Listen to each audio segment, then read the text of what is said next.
Trendga chiqqan o'sha mashhur damskiy palchiki shirinligini bugun birgalikda tayyorlaymiz.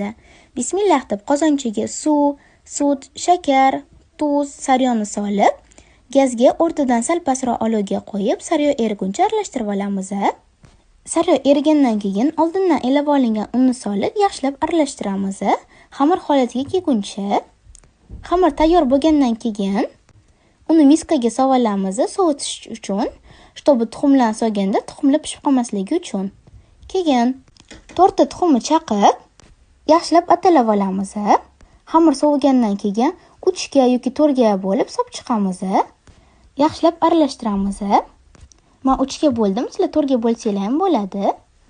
Yaxshilab aralashtirish kerak, umuman kamochkalar qolish kerak emas. Xamir tayyorligi videoda ko'rsatilgandek bo'lishi kerak, lopatadan osonchalik tushishi kerak emas. Keyin uni konditerskiy meshokka solib, listga mana shunaqa shaklda tushirib chiqamiz. Qo'limizni suv qilib, mana shunaqa chetlarini to'g'irlab chiqamiz.